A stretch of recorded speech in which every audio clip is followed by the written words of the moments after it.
So welcome to the second day of OUTBACK INFRONT, the 6th Rural and Remote Health Scientific Symposium, and a particular welcome to Minister of Rural Health Bridget McKenzie, who is with us.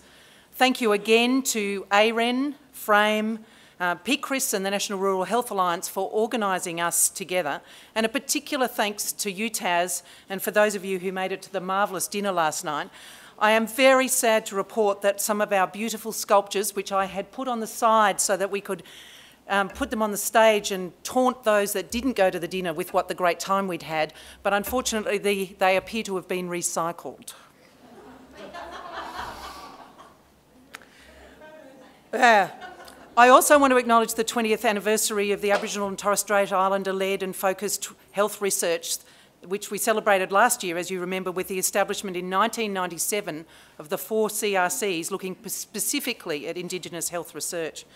The CRC for Aboriginal and Tropical Health. And we have the Lowitja Institute with us today as an exhibitor. And if you'd like to talk to any of the staff, please talk to them. They have a wealth of research material available and they're very keen to talk.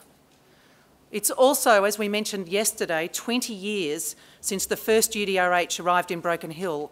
And obviously that has been followed on by the Rural Clinical School and now the RHMT program incorporating both UDRHs and Rural Clinical Schools.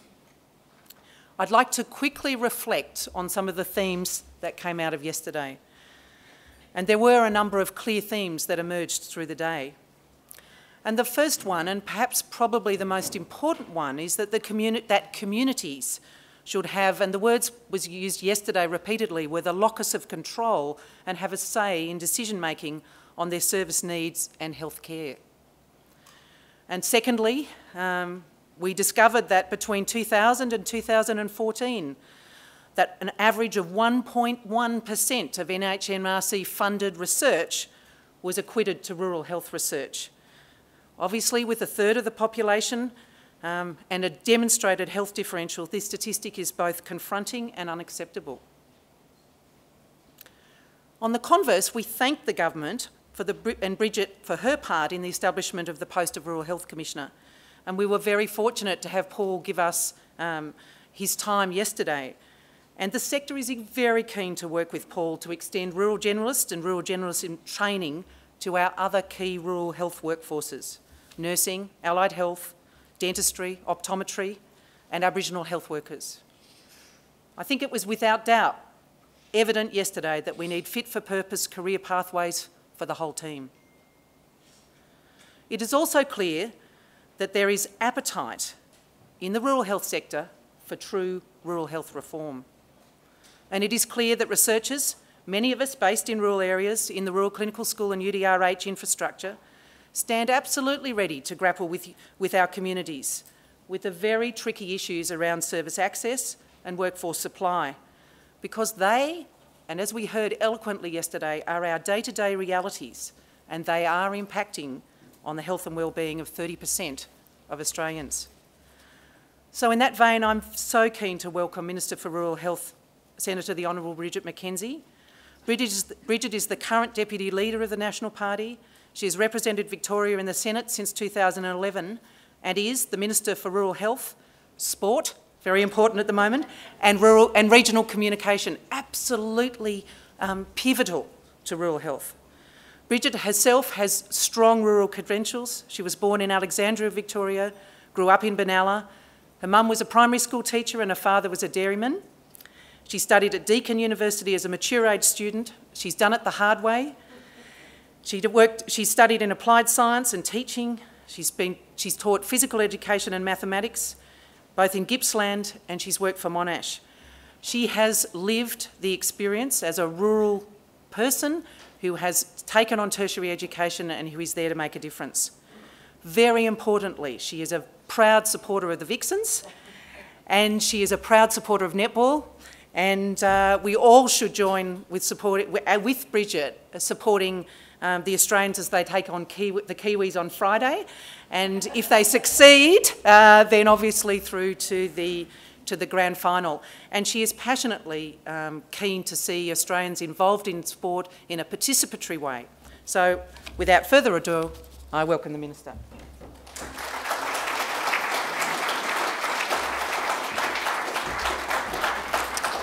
Well, thank you very much. It gives me great pleasure to be with you and amongst you this morning. I'd like to acknowledge the traditional custodians of the land, the Ngunnawal people, and pay my respects to elders past and present. I want to acknowledge the warm welcome you all received yesterday and by Matilda House, who spoke about pathways, or the Mura. And I think the concept of pathways, the Mura, has a lot of value for everything you're discussing here, and a lot that we all come together to achieve on behalf of rural and regional Australia in the rural health context. Thanks, Jennifer, for your kind introduction. For those of you that don't know who the Vixens are, they're the Victorian netball team. But indeed, obviously, at the moment, we're all barracking for Australia, and it was a particular delight to see England beat the Kiwis yesterday. So we'll be looking forward to some gold medals there over the weekend. Look, it's great to be here as part of the 6th Rural and Remote Health Scientific Symposium.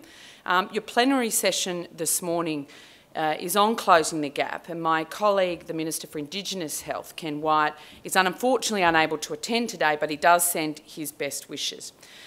I'll have something to say shortly about the Australian Government's absolute commitment, particularly through Ken as the Minister responsible and Nigel Scullion, my Senate leader, to improving health outcomes for Australia's first people.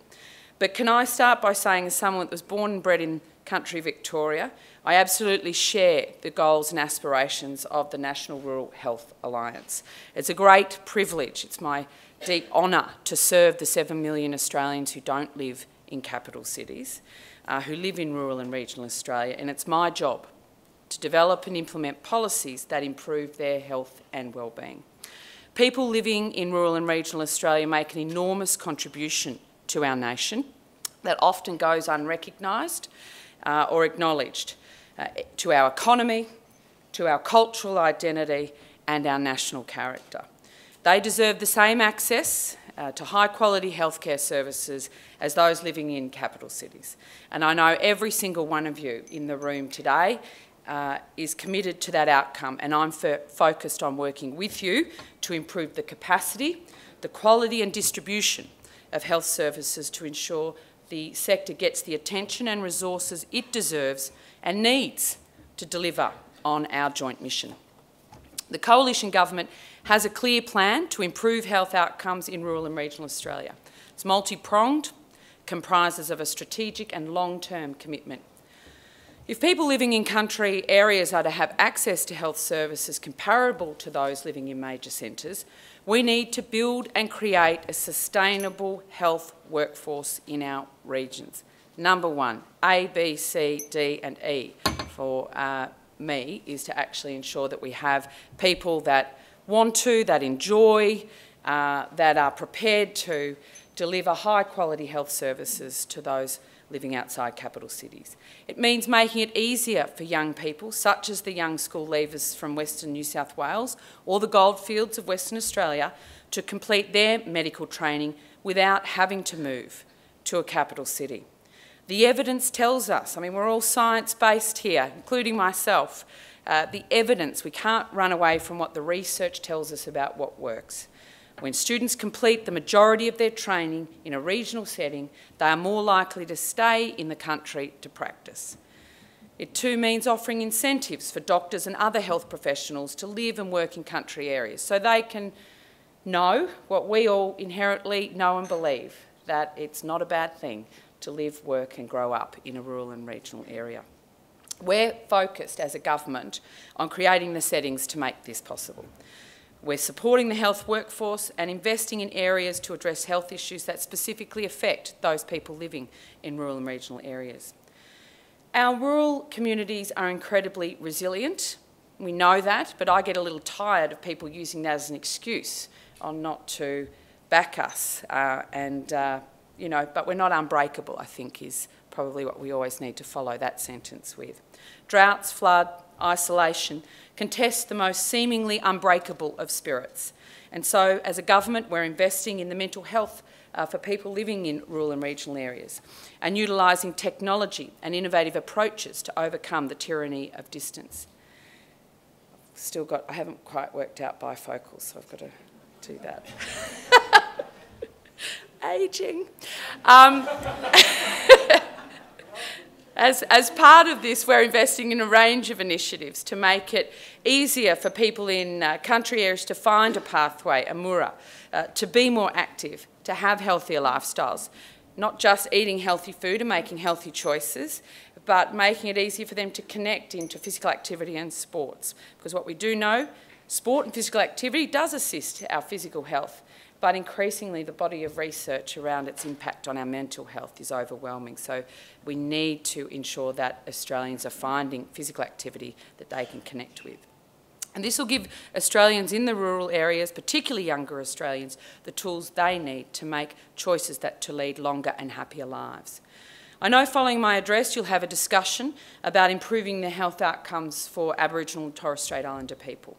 If you look back over the past 10 years, the Closing the Gap framework has been in place. There has been plenty to celebrate, but there are still many challenges to overcome. As this year's Closing the Gap report notes, Aboriginal and Torres Strait Islander people, on average, are living longer than ever before, and factors contributing to the gap, such as death from circulatory disease, heart attack and stroke, are going down. I don't, though, wish to overstate the progress that's been made, but the Closing the Gap target to halve the gap in child mortality is on track to be met this year, with the rate falling 35%. Quite incredible, since 1998. The key target to close the gap in life expectancy by 2031 is not on track, although Indigenous mortality rates have declined by 14% since 1998. In a first world country as wonderful as Australia, it is simply unacceptable that we still have a life expectancy gap between Indigenous and non-Indigenous Australians of around 10 years. Closing the gap requires intergenerational commitment and investment, and is the responsibility of the whole health sector.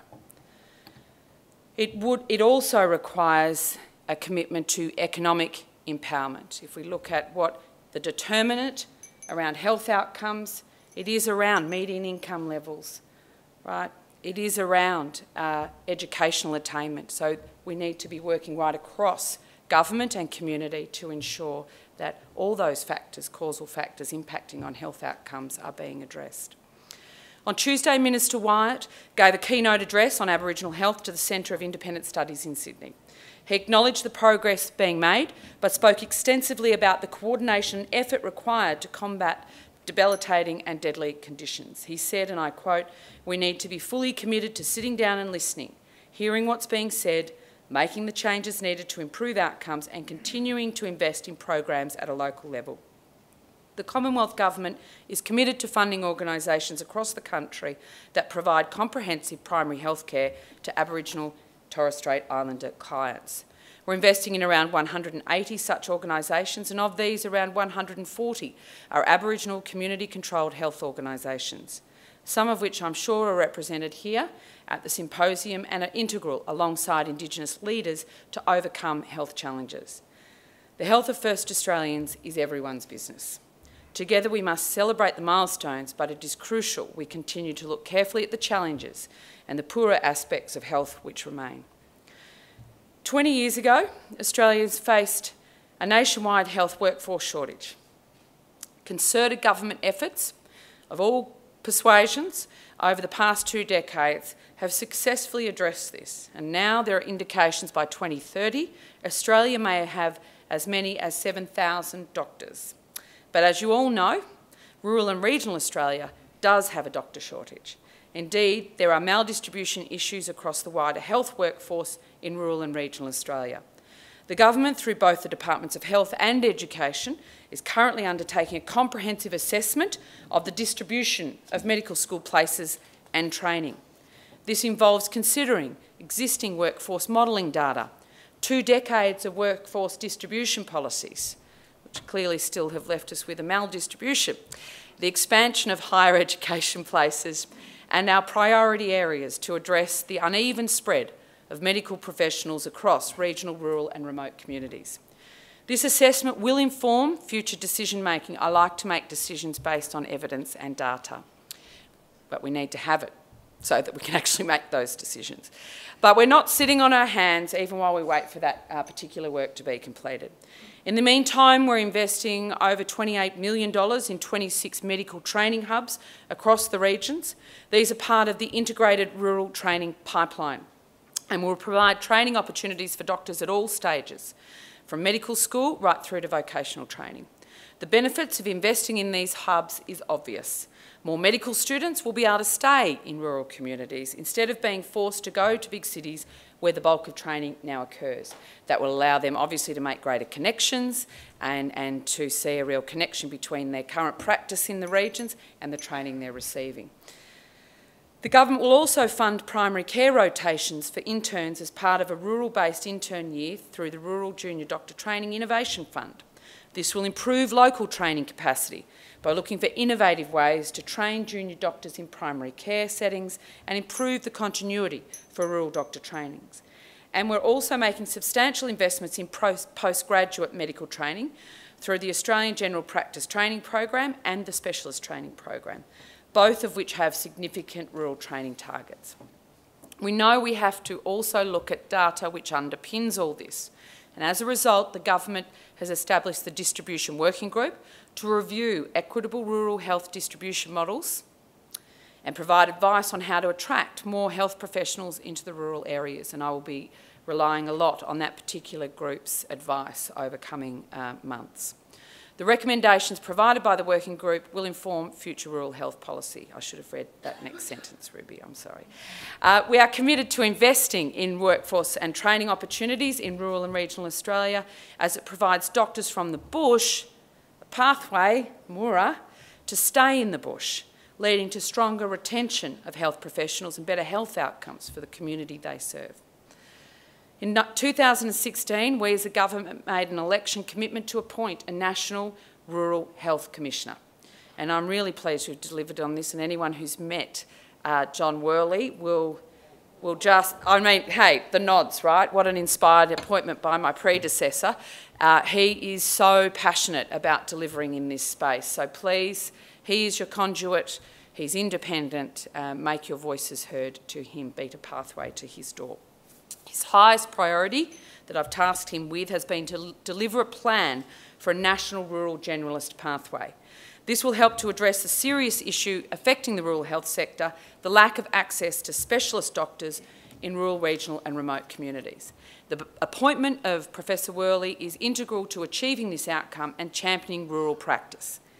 In February, Professor Worley landed an historic agreement between the Australian College of Rural and Remote Medicine and the Royal Australian College of General Practitioners to work together to develop a national framework for a rural generalist medical specialty.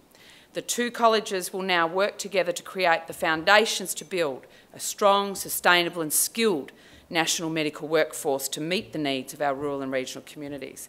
And I know the Commissioner will also be working closely this year with other rural health stakeholders, everyone here in the room today, in developing the rural generalist pathway, and I really do encourage you all to engage in this. I think this particular partnership and the framework developed from it and the learnings in the process of developing it will inform, I hope, other health professionals to seek similar innovative ways to deliver the workforce our communities need. On Sunday, I had the great pleasure of joining His Royal Highness, not just for the basketball in Cairns as Sports Minister, but indeed to visit the Royal Flying Doctor Service, where he was able to dedicate their latest aircraft, the 350C Super King, aptly named Outback Angel.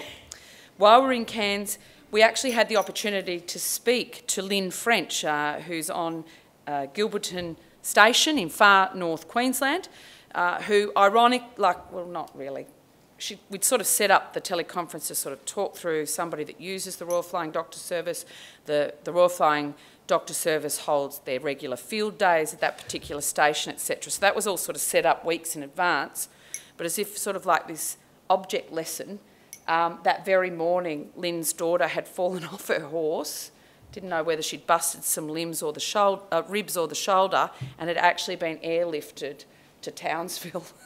that very morning. So she was living the experience of how important the Royal Flying Doctor Service was to her, her family and her community with His Royal Highness. And, you know, obviously he's been off a few ponies himself, and so they were able to share a bit of a joke about getting back on the horse. But I think that particular experience underlined the importance of the RFDS to the over 330,000 people that they touch every single year, whether they're running a clinic at the Nullarbor Roadhouse, which I'm dying to go and visit, or psychological mental health services using telehealth at 3 a.m. out onto rural stations, which the clinicians in Broken Hill spoke to me personally about. Just what a fantastic innovation that was, that allowed them to directly speak to people 3 a.m, get them the help they needed in a really, really timely manner, and then follow it up, obviously, with personal visits post that critical incident. For over 90 years, the RFDS has been helping those who live in our communities in the most challenging of circumstances. 90 years of changing lives, 90 years of saving lives. And it was my great pleasure to see the Prime Minister announce the money we'd secured through budget process, shall we say, $84 million just before Easter, which was fantastic. This additional investment will continue the aeromedical services, dental outreach services, and will also be able to put more psychologists and mental health nurses on the ground in areas where they're needed most. Many remote areas and communities rely on this very unique, quintessential Australian response to health services in the bush by this iconic organisation. The last thing I just briefly wanted to touch on was the importance of innovation and technology in the provision of high-quality medical services to those living in rural and regional Australia. That video link call to Lynn was an example, I guess, of being able to use the latest technology to deliver services to people living outside of capital cities. And I also saw that on show in Moranbah in central Queensland, a mining town, where the local hospital has really been scaled down to really just being a little ED space, if you like, before people can be medevaced, stabilised and then medevaced to a larger hospital in the region. And their use of the telehealth services to assist, they told us this great story, ended well, so it is great. At the time it was quite traumatic, but a grazier that came in with, like, seriously was doing the fencing with an iron, like a fence post through his leg. And how did these nurses and health professionals who weren't specialists in that area stabilise this patient so that he could be medevaced to get it dealt with? And they were able to do that by having very high-tech telehealth services, if you like, being able to remotely beam into the specialists in the capital city who said, you know, do this, do that, stitch here, hold that, no, don't do that, and to stabilise that particular patient and get him the help he needed. So very, very proud to be part of a government that's seeing an increase in those particular services.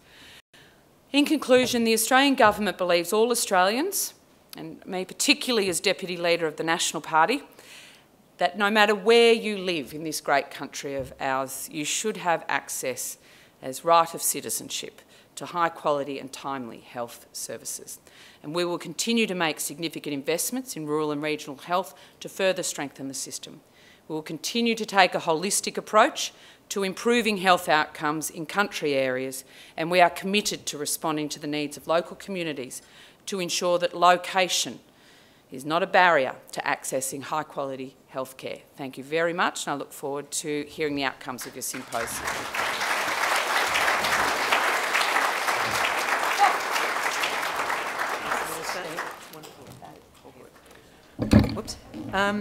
Thank you, Minister. And on behalf of AREN and FRAME and all of us as individuals in terms of our organisations, if you ever want to come and visit, just put the hand up, because I'm sure there are multiple facilities and obviously the UDRH and the Rural Clinical School movement who would welcome you to come and walk the lived experience with us as you have. So thank you.